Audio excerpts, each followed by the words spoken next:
listening to the Alchemical Tech Revolution, and I am your host, Wayne McRoy. Good evening, everyone. Tonight, we're going to discuss the magic within the silence.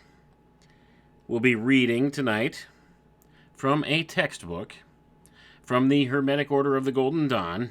It's called Kabbalah, Magic, and the Great Work of Self-Transformation, a complete course, written by one Mr. Liam Thomas Christopher. As I said, this is a publication from the Hermetic Order of the Golden Dawn. And we're going to see what it is that they teach and what they think and they believe about the nature of magic, what it is, how you can learn various aspects of it, and how it relates to the overall initiation into their secret order, as it were.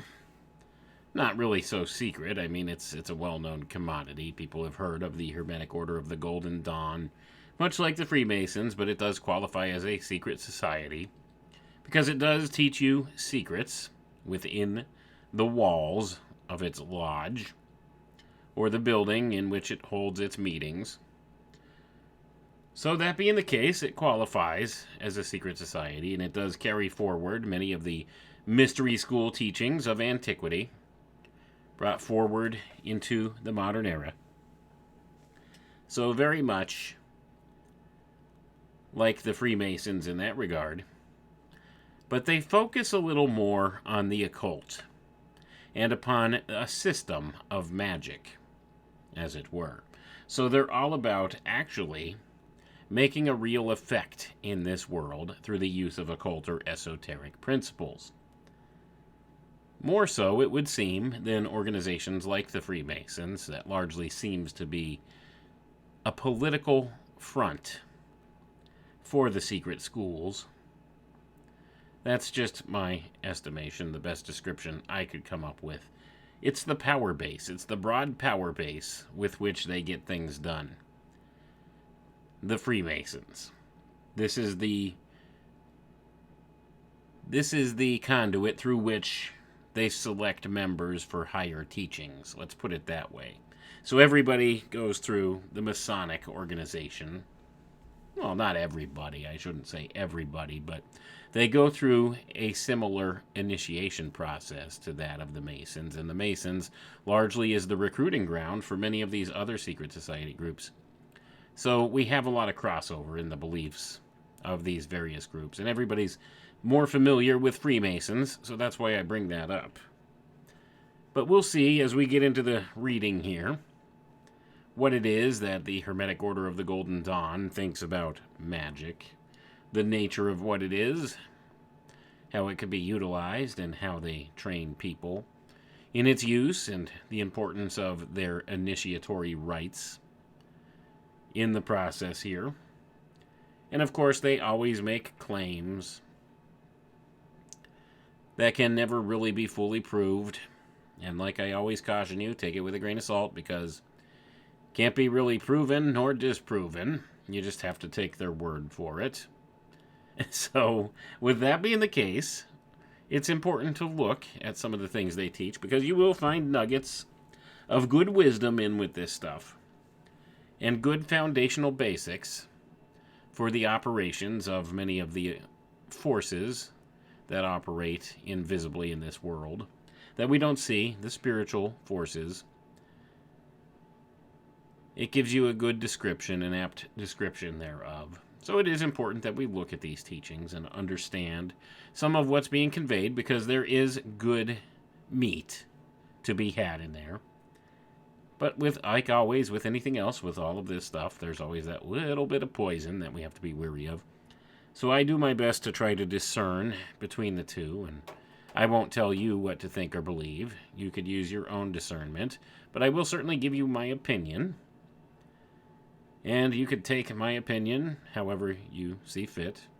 If you agree, that's great. If you don't agree, that's also great, and maybe we could learn something from one another in that way. That's one of the beautiful portions of life. If everybody agreed about everything all the time, it would be pretty boring and nobody would learn anything, right? So it's okay to disagree with people. We don't have to be mean or nasty about it or anything of the sort. There's a lot of people with a lot of different beliefs that tune into these types of programs here. So there's room for all of that. And although some things may not be agreed upon, there's still always room for mutual respect. I could respect somebody's beliefs and still disagree with them. And likewise, I don't expect that everybody thinks I'm always right, because I'm certainly not. I'll be the first to tell you that.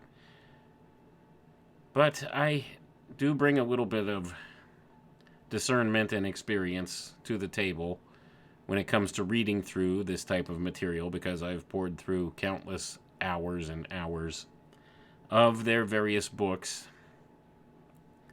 And I think, just based upon all the different teachings through the secret schools, all the different denominations thereof, there's core themes that run in all of them, and it's the same teachings. I tell you that over and over again, just with slightly different language or slightly different context to it.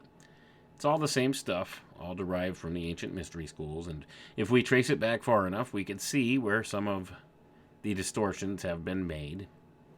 And that's what I attempt to do here, and I hope that doing this brings some value to you, because there's value to be found in any writing. So it's important to try to derive the value from it and be able to discern what's good and what's not good within it. It's information, it's neutral. So it's important that we have this information, and even at the very least, if you think that this stuff is total, utter nonsense, understand that there are people in positions of power in this world, and I can't emphasize this enough, that very much do believe in this stuff, and the things they do to act upon their beliefs will affect all of us. So it's important to understand what their motivations are, why they do the things they do, and how they do the things they do, the tools they use to get it done. And it's all found in these secret society groups, all under hidden names, different guises, but at the topmost level of all the secret society groups, there's this interlocked inner circle that would constitute what we would call in the modern era the Illuminati, and we've heard that term bantied about. It's a true organization. It really exists. It goes by different names at times. But this is the inner circle within the inner circle that really directs things from the top down. And this is wherein many of the distortions of the teachings derive and have come forward through the years. And we get what we get in some of their books, and we could point out some of the fallacies and some of the doublespeak within them, because they do like to teach in paradoxes and use dichotomies to present points. And this is done for various reasons, as we've discussed previously on some of these programs. It's a form of gaslighting for their lower level members. They don't know whether they're coming or going. They think that the big secret is just slightly out of their grasp of understanding just yet, because they are taught in this way, where they're taught in paradoxical ways of thinking, that there's two possible opposite truths to one specific thing. And they don't know which way to go, so they have to be led around by the nose by their teacher within the organization to find the true meaning, or so they'll claim. And they keep people in this state of confusion, ever seeking the next big secret. And they string them along through the organization that way. They've been known and documented by themselves to lie to their lower level members to lead them down a path that they know is fraudulent in many regards, teaching them fraudulent teachings, things they know to be untrue at the highest most levels, but they teach them nonetheless to keep them marching towards this ultimate goal, this carrot they dangle of power and knowledge. To come to this knowledge, this wisdom, you have to be just good enough. And if you are just good enough, then maybe you can make practice of some of these things and gain these magical powers. And this is what they claim and they teach within some of these organizations. So this one that we're looking at tonight, this comes from, as I said, the Hermetic Order of the Golden Dawn. They have their own magical system that they put together based upon various other magical systems that were put together by others in the past. And they've tweaked them to their own liking. And this is what they use today. And this is what they teach in that group today. So without further ado, let's get into it here. Magic. It has been with us since the birth of civilization. But what is it, and how does one become a magician? This book is dedicated to the student of life who stands at a crossroads, at the place where two paths meet. One path is mundane and well-worn, and the other is the way of magic. Magic is the art of transformation, of altering consciousness and experiencing the life changes that result. It is a science of empowerment, of using word, image, and gesture to reach into the darkness and set free the imprisoned faculties of the soul. For this reason, its power is forbidden, and I'm going to pause for a moment here, folks. So forbidden that they teach it regularly within the Golden Dawn. So keep that in mind. Understand, they're saying magic is the art of transformation, of altering consciousness, and experiencing the life changes that result. So it's all about changing your consciousness, changing your mind, the way you think. Mind control, folks. If you want to get technical about it, it's all about changing the way you think, controlling your mind and the minds of others, transforming yourself. The art of transformation, also transforming others. And they say so. It's implied here. It's not just for the self. That's what they'll teach you and they'll tell you early on. It's about changing yourself from the inside out, the transformation of the self, and that's part of it, I'm sure. But in the next sentence there, they tell you, they imply, in no uncertain terms, that it could also be used to affect and change others, because it says it's a science of empowerment, of using word, image, and gesture to reach into the darkness and set free the imprisoned faculties of the soul. Not just your soul, but the souls of others. You see? And then they say for this reason, its power is forbidden. Let's continue reading. A person may sit quietly sometimes and marvel at the irony of his life. He participates in a booming materialistic culture that stifles his spiritual needs for the sake of its progress. Despite the grandeur of technology, the modern progressive world restrains the individual from exploring the depth and breadth of his own soul. His parents and teachers have cautioned him to stay safely in the norm, to be successful, become rich, and start a family. It is disreputable for him to strive for anything outside of those lines. But it can't be helped that there is the occasional quiet moment, between phone calls perhaps, or after a movie, when he feels a different possibility. Sometimes it takes the form of a soothing calm, sometimes a radical curiosity, and sometimes it becomes a nagging doubt. A silent voice asks, "Is this all I was made for? Why is the life I am expected to live not enough?" We have been deceived. The purpose that Western society has created for the individual is a sham. Mesmerized by a mirage of happiness that hovers around material possessions, we reach for creatured comforts that inevitably comfort us less and less. We are addicted to the pursuit of prosperity, craving more and trying harder, even though our lifestyle of ravenous consumption does damage to the earth and leads us away from the very contentedness that we pursue. So I'm going to pause for a moment here, folks. The author here is absolutely correct about this. I will attest to that. It seems we do live in this hyper-materialistic culture, and we are conditioned to seek this normative life, as it were, to pursue riches and wealth and all of these things.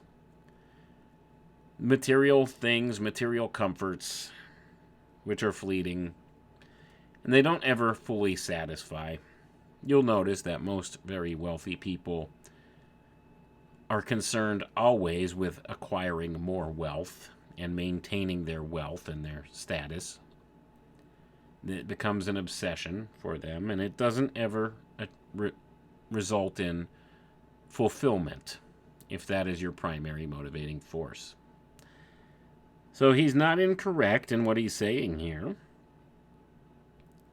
But let's see what he has to say next here.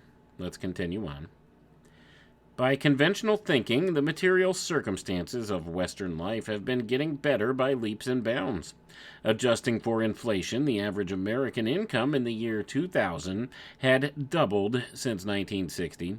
Leisure time had risen by 5 hours per week in the same period, and it continues to rise. In 1900, the average American lifespan was 41 years. Today, it is 77. And I'm going to pause for a moment here, folks. I don't think that's accurate, that in 1900, the average American lifespan was 41 years. This is more of the historical nonsense that we face on a regular basis, that we're handed about history. That the average lifespan in 1900 was 41 years. I don't think that's true. I don't see evidence to support that. In fact, I think we're in an era where our lifespan has actually been diminished from where it was 2 generations past. 1 to 2 generations past, we're on a decline as far as lifespan goes now. And if you go back, many people lived good, long, healthy lives. At least that's my experience I've had. I have relatives. My mother's great-great-aunt lived to be 103. Her older sister lived to be 106. She was born in 1893. Died in the 1990s. So, and I remember, and she was sharp right up till the end. Healthy. So I don't think that that's true, because this is a known thing. This happened a lot with that generation. The generation that's sometimes called the greatest generation, World War II veterans. Many of them lived long lives. A lot of octogenarians out of that generation. So I think this is an incorrect fact, but it is something that you'll be told by the mainline historical textbooks and such. So we'll give them the benefit of the doubt on that, but 41 years of age was the average lifespan in 1900. Doesn't sound right to me, but this is kind of how we get indoctrinated with things. And we believe that we have it so much better now if you believe the numbers they've handed you. And what do we know about history? Well, we know one thing. We see history unfolding around us every day, and what gets recorded in the record books is different from the reality of how everything came about. So no doubt that's happened in the past. If you think fake news is bad, wait till you find out about fake history.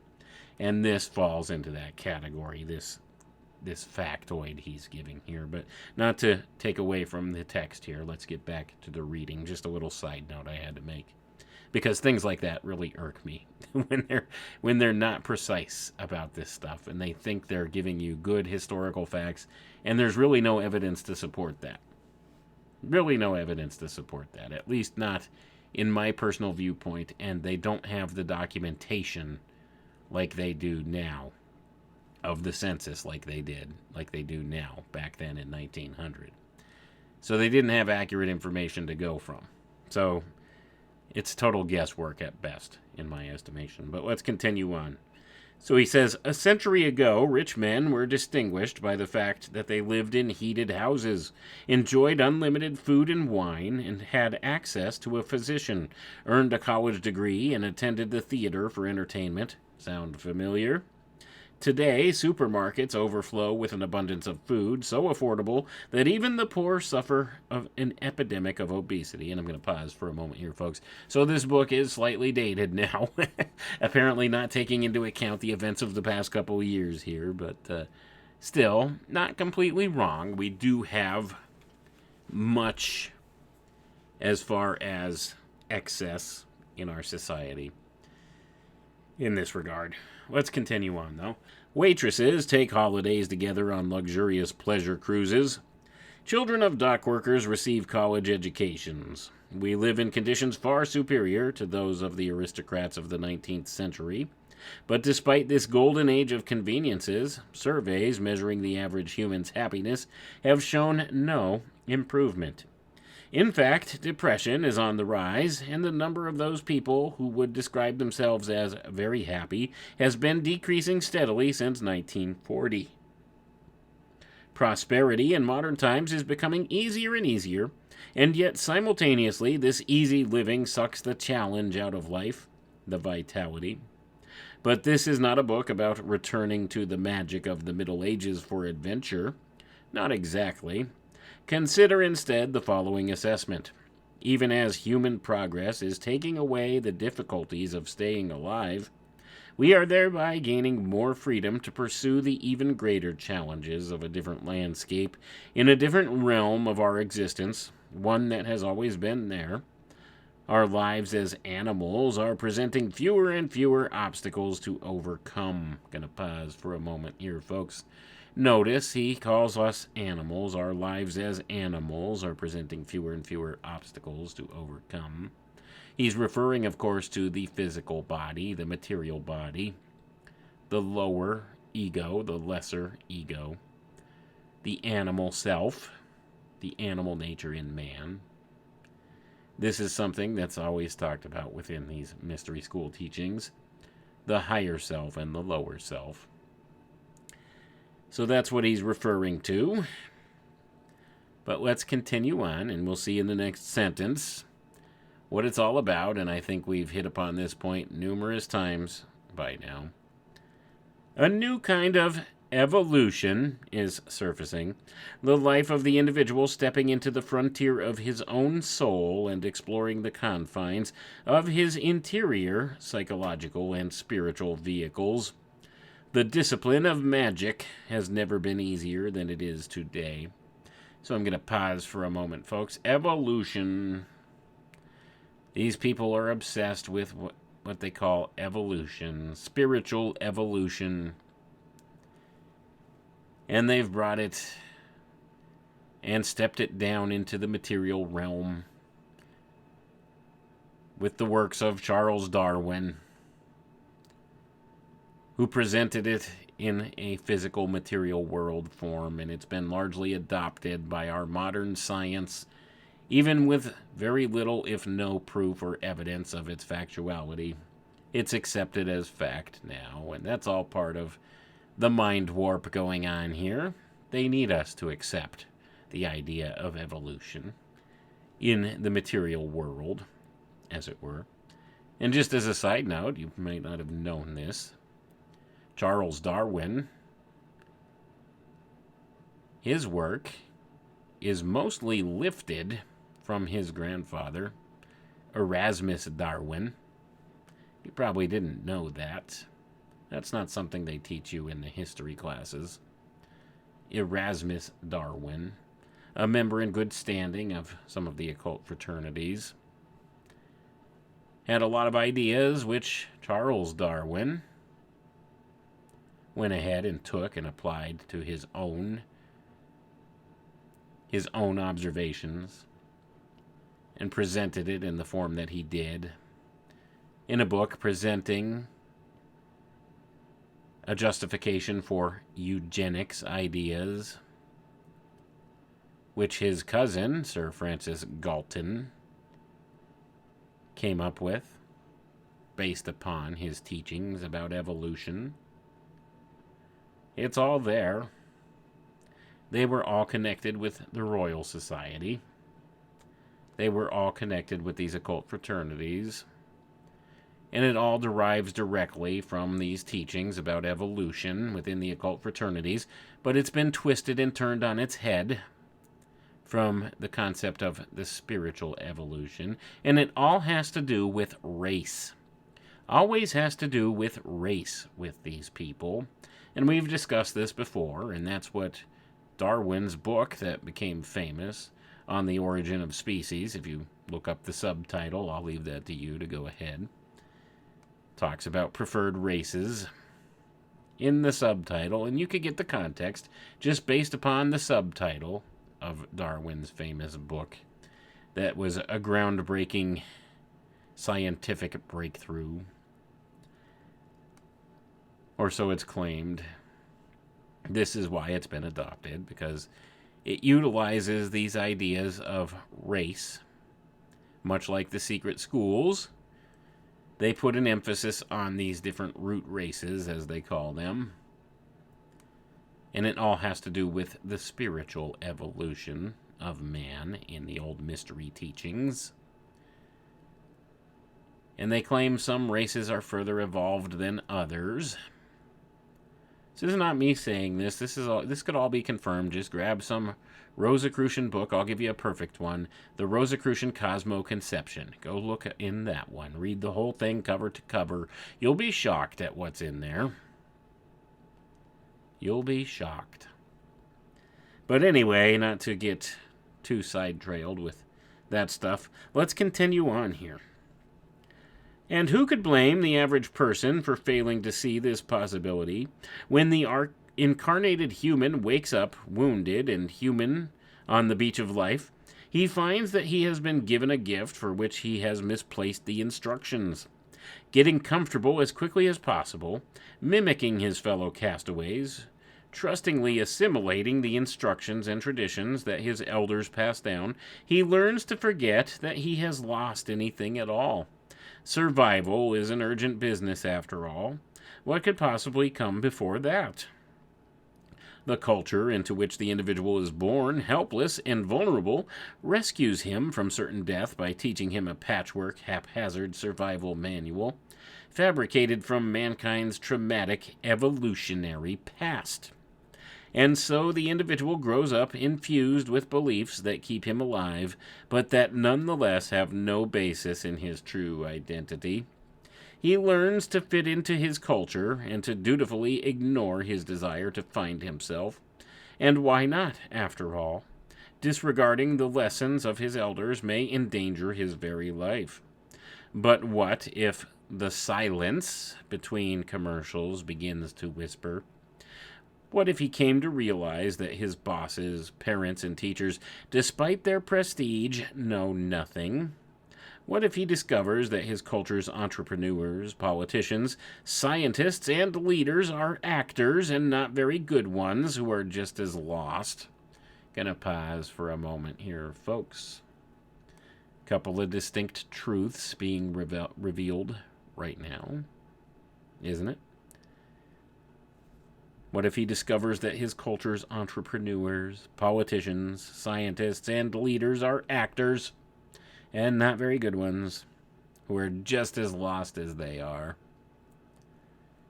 See, this is something, just as a brief pause here, this is something that I've struggled with in coming of age, is understanding that when I was young, all these adults and stuff that I looked to for direction and guidance, they had no more of a clue about anything than myself. And when I came to this realization, it kind of hit me hard. It's like all these people, they walk through life pretending like they know what they're doing, and they don't have a friggin' clue any better than you and I do. It's pretend. It's walking around pretending like you know what you're doing and you got it all together. I don't know anybody who has it all together. There's really no such thing as somebody who's got it all together. We do what we have to get by. And sometimes we learn from our experiences, and we can help others who haven't had those experiences, who are beginning to experience some of the same things. But that's about the extent of it. There's no instruction manual for life. But these people will tell you they have the instruction manual that will invariably lead you to initiation and illumination and these grandiose, magical, mystical powers. And guess what? These people in these secret society groups, they also fall into this category. They don't have a frickin' clue either. That's the whole point here. They pretend like they know and lead others along because they've found at the topmost levels here of these power structures, of these different secret societies and this kind of thing. They found that by pretending they know what they're talking about or what they're doing, they could lead other people around by the nose and get them to do what they want them to do. It's about controlling others, and that's the bottom line with a lot of this stuff. Whether there's any merits to some of the spiritual things or the mystical connotations they give stuff, it's irrelevant. Maybe there is some truth to it. I really think there is some truth to some of the things they teach. But at the end of the day, they're not really interested in acquiring that per se. They're more interested in acquiring power over others. That's why most people seek these types of arts, because they want more power and control, not only over their own lives, but over others who could make their lives easier, you see. And that's why they seek out these teachings of magic and whatnot. And these people in these secret society groups that are trying to teach you this are just as lost. This guy that wrote this textbook is just as lost, although he will think he knows a little something more. And isn't that the way with all the so-called experts on various things? They might know a little bit more about something, but when it comes down to brass tacks, they're just as clueless as you as to practical application of anything they know. It's one thing to know theoretical concepts, it's another thing to put them into practice. Like, I understand some basic electrical theoretical concepts, but I'm no electrician, and I wouldn't want to have to wire my house. It's the same thing here. Okay? They may understand some theoretical concepts, and some of them attempt to put it into practice in some of these occult organizations, and it doesn't end well for them. Because something's missing, something's been misconstrued, something's been contorted and distorted and inverted through the years. And it usually ends pretty badly for anybody that attempts these things that they talk about, putting it into practice in a real way. But let's go ahead and continue reading. I think I got sidetracked again here. What if they are on the same beach, having assimilated their culture just as he did, beguiling themselves into the notion that it reflects their real purpose? We are each of us wounded by mortality, and our role models have come to our rescue by putting a bandage on a hurt that will never heal. The average human, underneath a veneer of confidence, is still a terrified castaway severed from his true nature, clinging to the first paradigm that comes along to give him a modicum of security. The proud father hands over the traditions of his prosperous forefathers as though he were passing along the Holy Grail, and yet he knows nothing. He receives his instructions from his forefathers who know nothing. They receive their traditions from the same nothing, and so it goes on until the mind is left staring into an abyss of nothing, the foundation on which it has built its sense of self. The chain of ignorance seems to go back into prehistory, to a primordial beach and that clueless castaway. At some point in evolution, through some divine accident, the human race bumped its head and lost its inherent purpose. Gonna pause for a moment here, folks. Through some divine accident. And you see why the scientific paradigm of today pushes the idea that we are just an accident.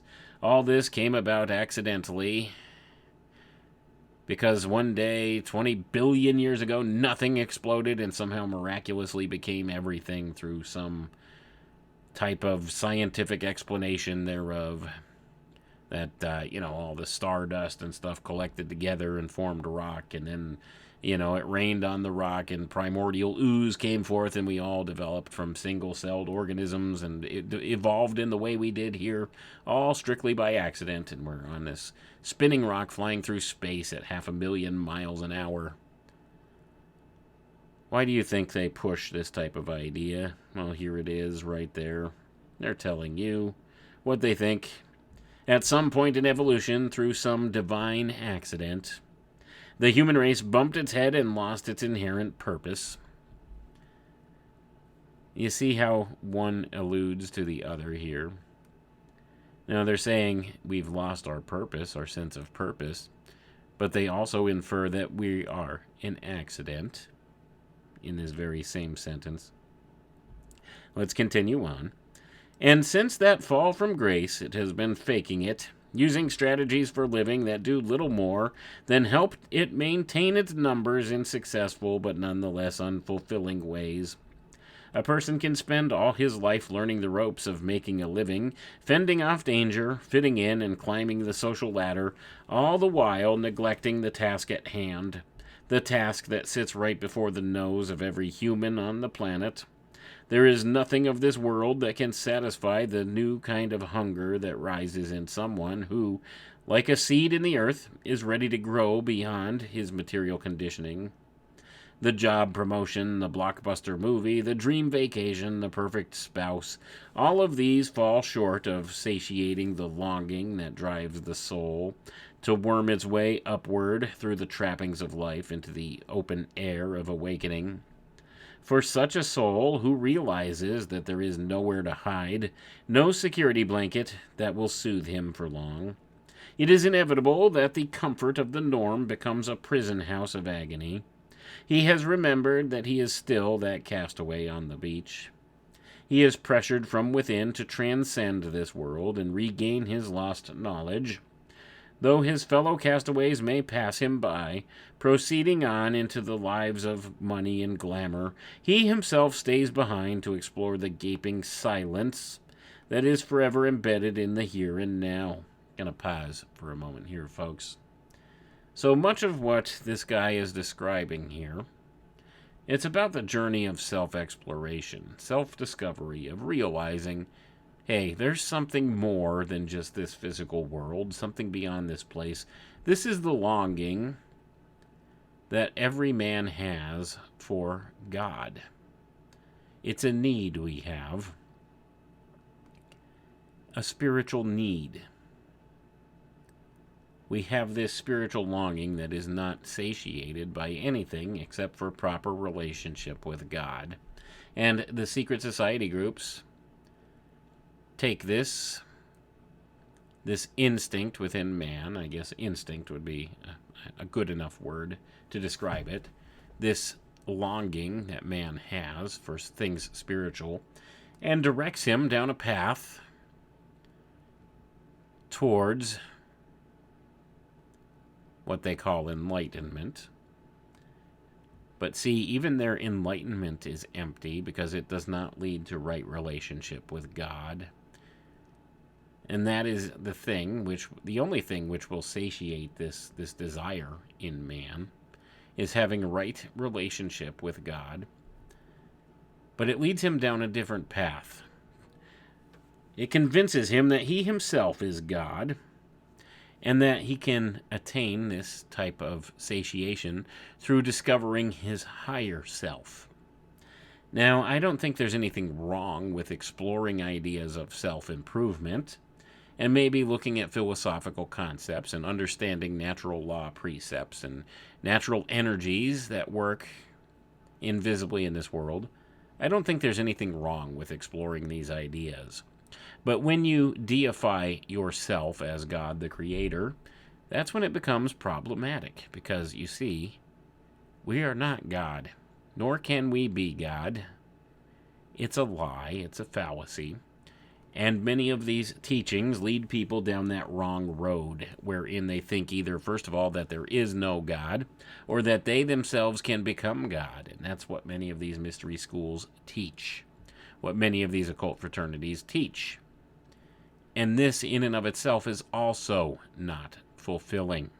It does not fulfill that spiritual need, that desire in man. Doesn't satiate that need any more than anything in the material world here does. If you seek out the wrong spiritual aspect, it does not satiate any better than seeking things materially here. So this is wherein They kind of lure you into their way of thinking with this.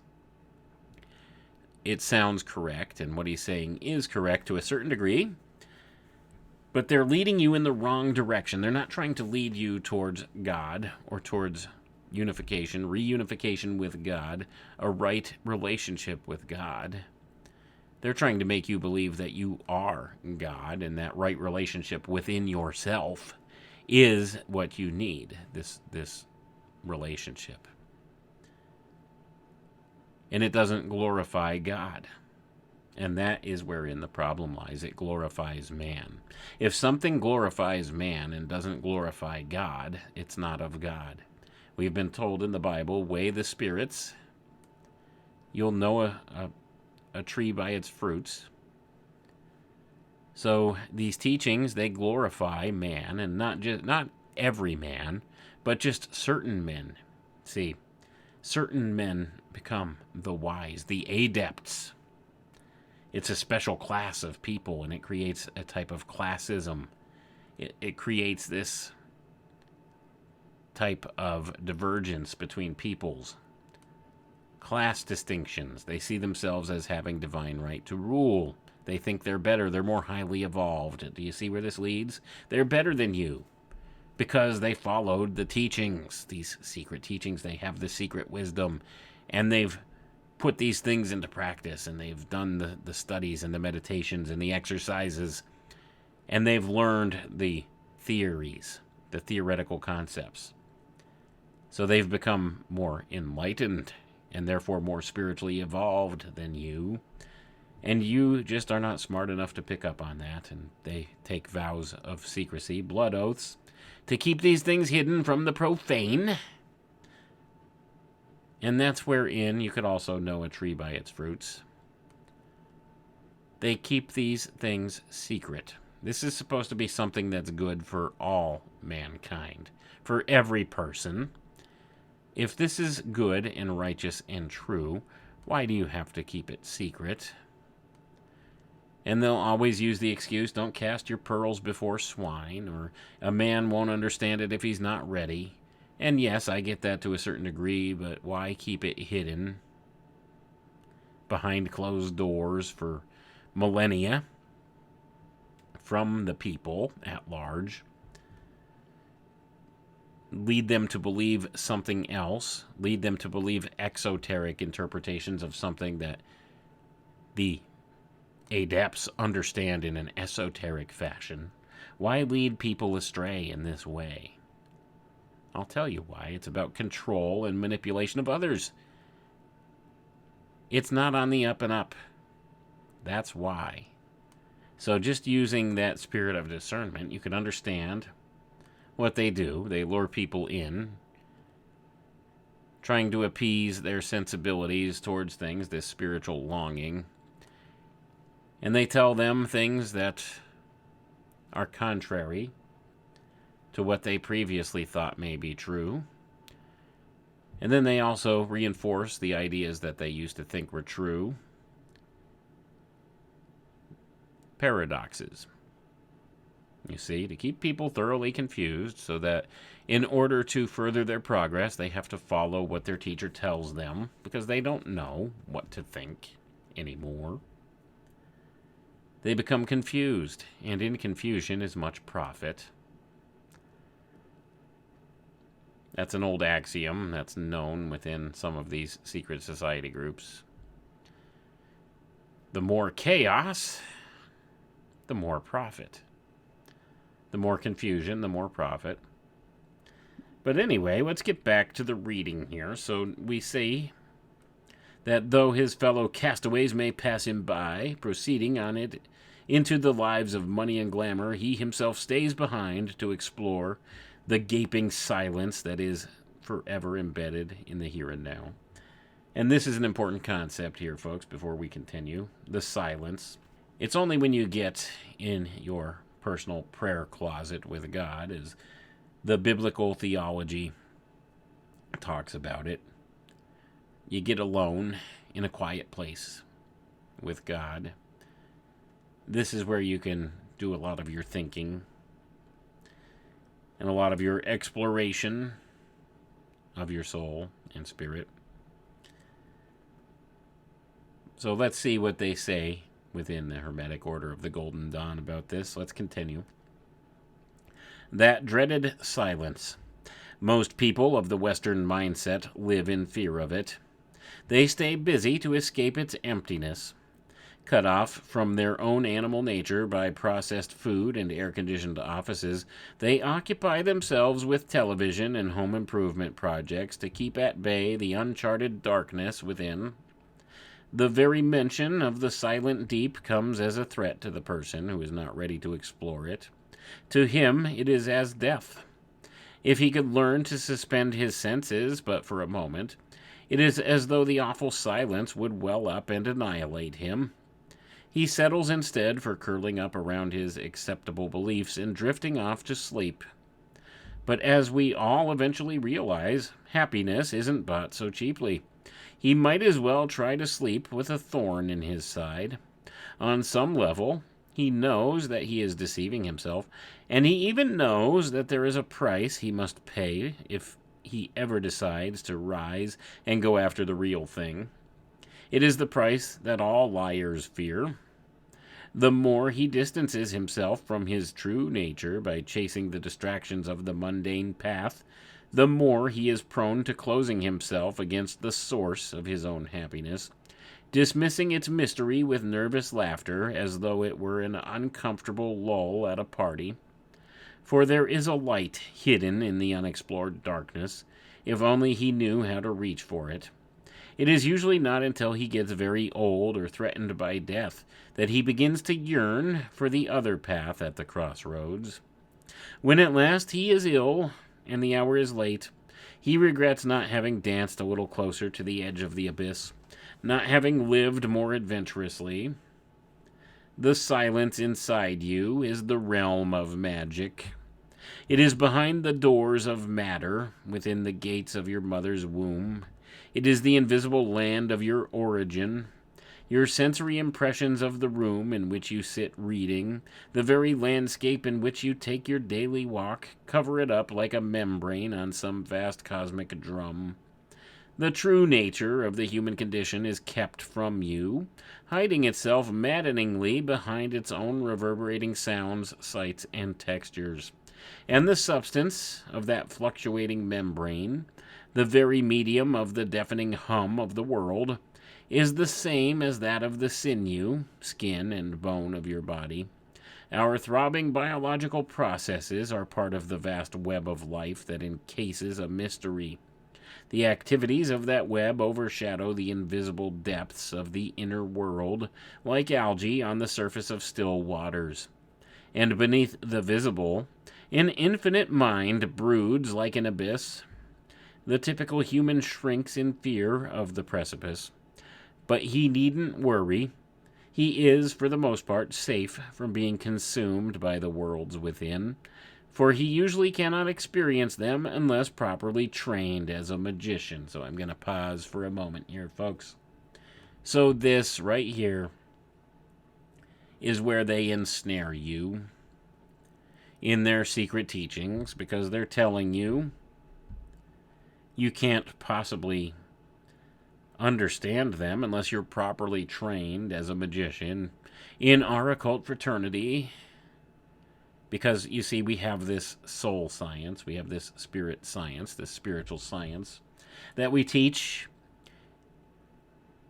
And it's this approach that we take, works every time. It's the same for every person, works the same for each and every person, every time. This is the system we use. It's like a mathematical formula. These are more man-made reifications, folks. One size does not fit all with anything in life. But yet these secret society groups will tell you, yes, this is our initiatory process. It only works one way. You have to use the formula we give you. This is the only way. And it's only by becoming a properly trained magician through the secret society, through the Golden Dawn system, as it pertains to this reading. This is what they teach in all these secret society groups. They're the only ones who are smart enough and wise enough and have all the answers and can lead you towards this goal. Can lead you to this sense of fulfillment. They could fill that spiritual void. And although they attempt to fill that spiritual void, mankind always seeks to fill the spiritual void. It's not fulfilled unless you have right relation with God. Now, you could fill it with something else, and many people do. But you know what? At the end of the day, they don't find fulfillment in that. And it's the same with this, with all these teachings from these secret society groups. But this is what they teach, and this is how they get you on the hook. They give you this hope that you can find fulfillment within their system, within their organization. But see, you have to follow these very specific rules and guidelines and directions from your teacher to the letter. Everyone has to follow them exactly the same. You see? It's an artificial or synthetic form of initiation, and we've discussed this on some previous episodes here as well. Synthetic initiation. It's not the real deal. It's not how it works in the natural world, folks. Everybody goes through an initiatory process of sorts through life. It's a natural part of life. It's inherent in nature, and it's different for each and every individual. But the secret society groups have taken a formulaic approach to it. And they've designed a one-size-fits-all system of initiation that they put these people through. And it's removed from the natural world. It's inverted from the natural world. And it's a synthetic form of initiation. It's a synthetic process that they put you through, further separating you from nature and from God. And that's the whole point. It's the inversion principle at work. Everything they do is inversion. It's a death cult that runs the world. It's the opposite of life. They promise you life, but lead you down the path of death. This is no different in the Golden Dawn system. They're making all these promises that you'll find fulfillment and happiness by seeking out these teachings, becoming a magician through our system. But I don't want to put words in their mouth. We'll continue reading. And if you listen carefully and learn to read between the lines a little bit, they will absolutely tell you who they are and what they're all about on their own. Don't have to mince words about it. So let's continue on. It is possible to regain the memory that was lost in that fateful shipwreck. You indeed have access to the silent place from which you came. The alternative path at the crossroads is always present, but access to it is only granted by the surrender of false credentials. I'm going to pause for a moment here, folks. The crossroads. This has a lot of alchemical connotations to it. But you see, they say the access is only granted by the surrender of false credentials. But do they realize that they have false credentials? Probably not. So do you see the hypocrisy at work here? They claim they're the only ones who really know the truth, and that everything else maybe that you've ever believed or been taught is false. They're not totally wrong. Most everything we've been taught in our lives is false, or is fallacy of some sort, or it's manipulated in some way. Almost everything you've learned in school is completely wrong with how the real world operates. I think we've all experienced that at some point. So, not totally wrong there, but also, what makes you think these guys have the answers? See, that's the thing. Do you understand, how it's circular reasoning here, circular logic that they use? Now, just a few paragraphs back, this guy was talking about how nobody knows what they're doing. They're all walking around clueless. They're lost. But now these guys are claiming, well, we have the answers, though. We're different. We know what we're doing. Nobody else does, just us. So follow us. All these other ones, they don't know what they're doing. They'll pretend they know what they're doing, but they don't. But you could trust us. We really know what we're doing. So it's an exercise in faith, I suppose. You could either take them at their word and follow along with them and believe them, or not. Like I said, they teach some good things, don't get me wrong.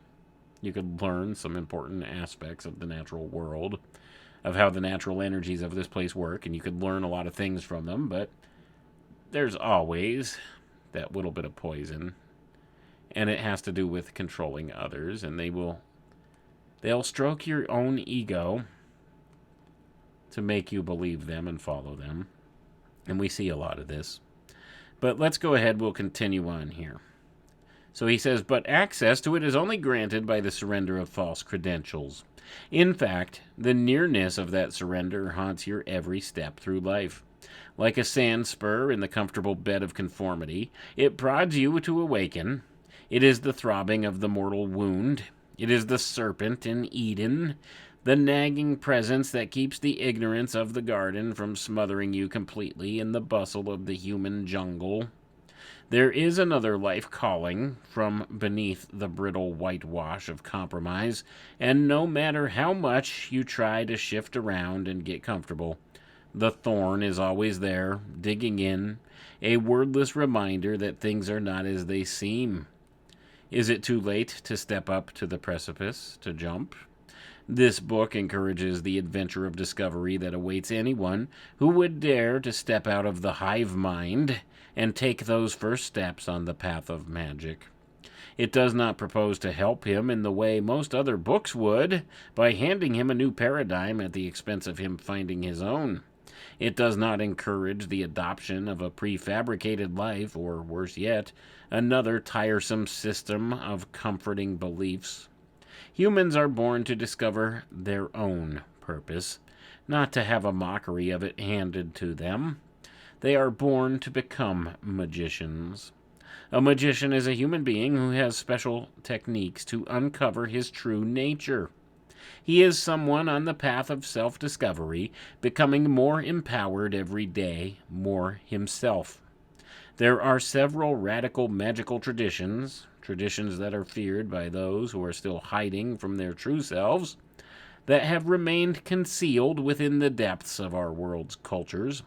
An awakened few maintain them in secrecy.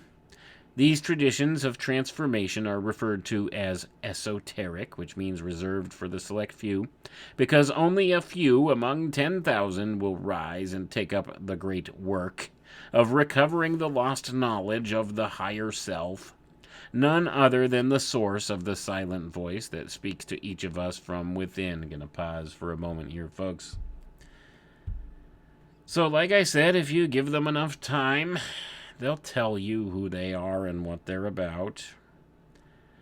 I think you can understand what's being alluded to here. I think it's not necessary to really emphasize what they're talking about here. Of course, they say every human being should be a magician, but there's very few that actually will seek this out. Only a few are worthy. Only a few will take up the great work, recovering the lost knowledge of the higher self. And you'll notice how he talks about, this book is not about handing you some comforting beliefs of some sort or something like that. It's about self-discovery. It's about you doing your own work, as it were. You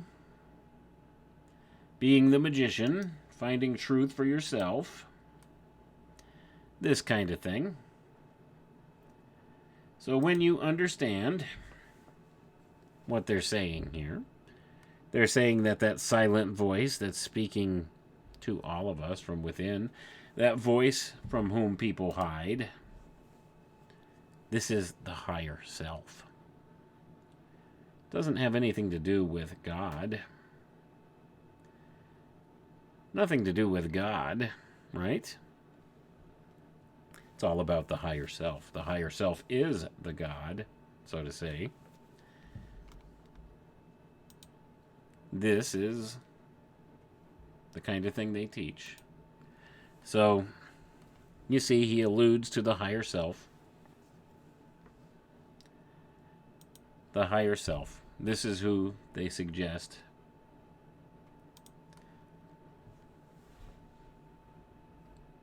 that we get in touch with here rather than God, that we have relation with. But let's continue on and see what else he has to say. If you look at history as though from a great height, you may see accounts of certain individuals who, from time to time, have fulfilled that quest. Sages, saviors, mystics, Renaissance men, artists, and even scientists speak out as proponents of the silence. They move on a different road, hewn through the dark, invisible kingdom of the soul. These are the adepts of life who have refused to be swept along by the conventional chase. They are the keepers of magical power.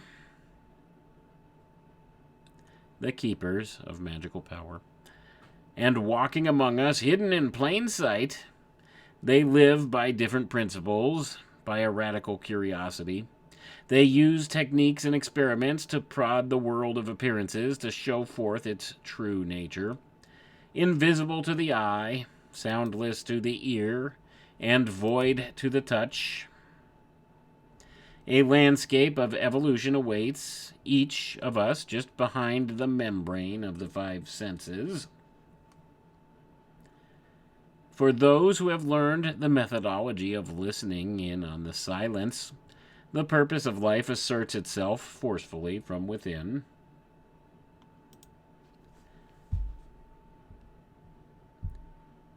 By the techniques of the magician's craft, a book of one's own instructions is awaiting to be translated from silence into any words or deeds necessary to express it, to be the impetus to the creation of a new life founded on wonder, mystery, and limitless power. The magician's eyes glow with an irresistible purpose. Behind his every word is the unmistakable quality of the resonating silence. As the famous theologian Max Picard writes, quote, "The world of silence without speech is the world before creation, the world of unfinished creation. In silence, truth is passive and slumbering, but in language it is wide awake. Silence is fulfilled only when speech comes forth from silence and gives it meaning and honor. Magic is the science and art of expressing silence within the medium of sound, of showing stillness in the midst of gesture, of drawing forth light from darkness, and of transforming a mortal into a god." Gonna pause for a moment right there, folks. Transforming a mortal into a god. Do you understand what bill of goods they're trying to sell you here? Do you get it? Do you get it yet? Do you see how they lead men astray in this way?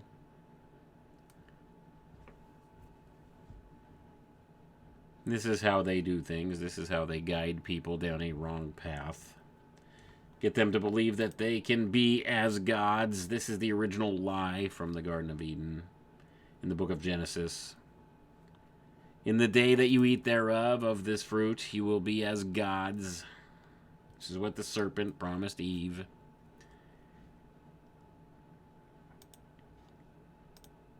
And this is what they're selling you. When you understand that, I think you learn all you need to know about what they're teaching you. But let's continue on. Let your mind slip into a reverie. Ponder the setting you are in as you read this book. This silent voice broods behind the appearances of the physical world, behind the sensations in your fingertips as you turn the pages, beneath your feet as they touch the floor, beyond that background noise of traffic or bird song. To the magician, the presence is a singular divine entity, God, perhaps, and the world of nature is the skin of a divine self that speaks wordlessly from within all natural phenomena. Your sensations are alive beneath their every nuance, vibrating with occult power. The secret to which the magicians throughout history have been privy is that the divine being within has gone out on a limb on our behalf, handing us the reins to its power. In the Western occult tradition, this is the mystery of the Grail and of the Christ. I'm going to pause for a moment here, folks. So once again, you see how they'll conflate the idea of Christ with this concept. Of course, the higher self, as it were. The Grail, the Holy Grail stories, same thing. All the same thing, all derived from these secret society groups, the secret teachings that they give. Let's continue on. The Lapis Exilis, the stone of wisdom, fell from heaven. It is the Grail. It is up to us to lay claim to that stone of power, the philosopher's stone of the alchemists. The Christ force exists within the individual, not in some black book, marble building, or Sunday school lecture. There are methods by which he can call it forth. The lost instructions are his for the asking, but he must learn first how to transform his physical body into something more than human. I'm going to pause for a moment right here, folks. Pay attention to that sentence. He must first learn how to transform his physical body into something more than human, into a worthy vessel. This is where the notion of transhumanism comes from as well. Hugely important idea, as it were. Hugely important idea. So, with that being the case, we can understand something about the modern era, where its ideas come from, where many of these notions come from. It's all from the occult schools. Let's continue on. He must sift through the dross and miasma of earthly life to find the lost stone. There is a secret process by which this transformation is accomplished, and the person who has succeeded in the task is known as a magician, adept, and wizard. He has become an agent of the silent voice, and he is a dangerous catalyst for the same kind of magical transformation in other people's lives wherever he goes. Gonna pause for a moment here, folks. Remember in the beginning of this broadcast when I said that they were inferring that what they're teaching can be used to influence and affect other people as well. Well, here you go. Right there, admitted in plain black and white. Let's continue on, and we're going to wrap it up. This is the work done on the road less traveled, and it can be lonely and arduous. To uncover magical powers requires a strict discipline that separates the student from convention, that insulates him from the societal, tribal, and familial institutions that attempt to sell him substitutes for truth. The marketplace of ready-made lives is much too noisy for the beginner on the path of wisdom. The identities sold cheaply in that market are not bad things. We adopt them because they are the foundation of a great machine that supports survival of the masses. Likewise, the various institutions in our culture that team with the unenlightened people are not bad. They are the support systems that our parents and teachers have used up until now to nurture us, to control us, subordinating us to the group mind. We only slough them off when they have served their purpose, and we are ready to grow beyond them. Gonna pause for a moment here, folks. Are you sensing the intention in that statement? Once we've outgrown them, we slough them off. There's nothing wrong with these people. They've served their purpose, the profane. They serve their purpose, but we've grown beyond them now. So now that they've served their purpose, we are ready to grow beyond them. We'll slough them off. Let's continue on. To see such systems in their true light, one must undo their hold. In order to make a difference in the lives of those who are enslaved, one must first be free oneself. And so begins the tedious process of untangling the soul. Does this sound dangerous? It is. By not participating in the machine, the individual becomes a fool and an outcast. Great pressures of conformity will mount up from all sides for anyone who begins to flounder about in the throes of awakening. It is a chaotic time, and it gets worse before it gets better. Not everyone who dares to begin the journey towards illumination will finish it. There are casualties. Gonna pause for a moment here, folks. Now, this is where it gets a little darker within these secret orders. They tell you outright here, not everyone who dares to begin the journey towards illumination will finish it. There are casualties. This is telling you that most will fail. It's setting an expectation in your mind as an adept or a student seeking to become an adept in their system, that chances are you're going to fail, that you're just not quite good enough. This is a form of plausible deniability. You see, once again, it's another thing these secret societies all do. It's not that that the teachings don't work or the teachings are incorrect. It's just you just weren't quite good enough. You see, it's never the teachings. They're not wrong. It's not the philosophy that's wrong. It's you. You're the problem. See, if you're not achieving these results that we told you you'd achieve from the teachings, it doesn't have to do with the teachings being wrong. It's just you're not good enough. Or you're not doing something right. You're not following the teachings to the letter like we told you. You're not doing what your teacher told you. See, this is how they operate. And it still lures people down the path. Let's continue, though. Just because the path is spiritual by no means makes it safe. If you would take this book as a manual, be warned. There are several secret traditions out there designed to help the student rise above the mire of survivalism. This book concerns Kabbalah and the Hermetic disciplines, the overall approach of the Western esoteric tradition. It is the way of magic. So if you had any doubts there, folks, that's the end of the reading for tonight as to what the purpose of the magic is, what magic is. They give you a pretty clear definition in this book what the intention all behind it is.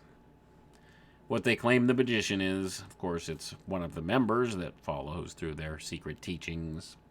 And of course, it's always secret, right? All this stuff, if it's good, it's secret, according to these people.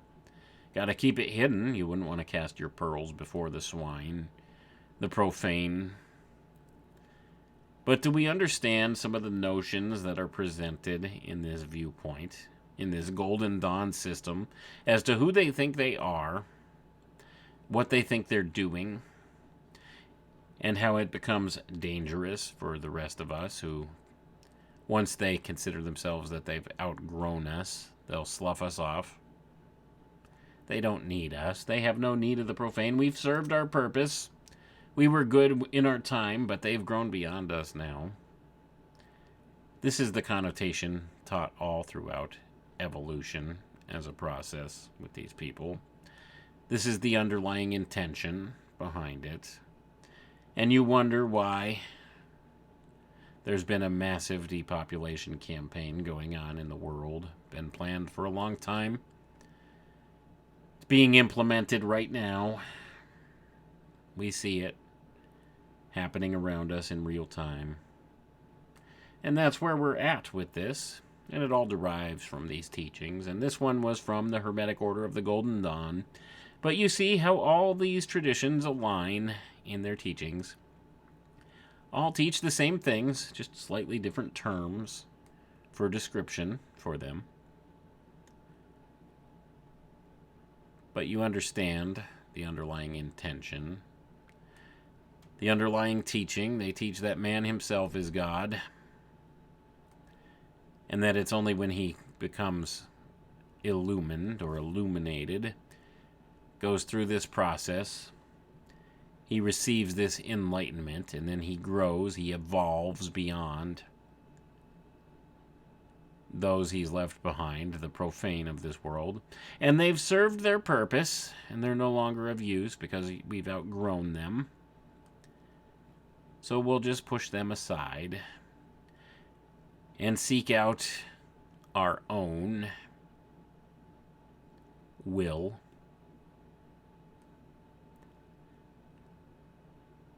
This is how much corruption has been wrought in this world.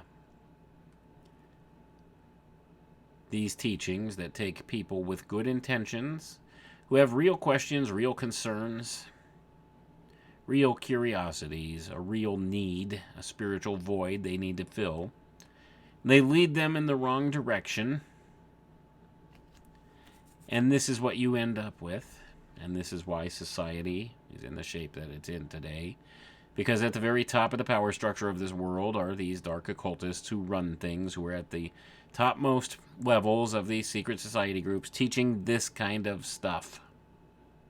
And knowing full well that they're all death-based ideas, inversion-based ideas that buck the system. They fly in the face of the natural order of things as the Creator set it in motion here. It's all about inverting the process because they want to become the new gods of this place, and they think that through the total inversion of this creation, if they could create a wholly artificial knockoff of the real deal, they can control it and be the gods thereof in this material realm.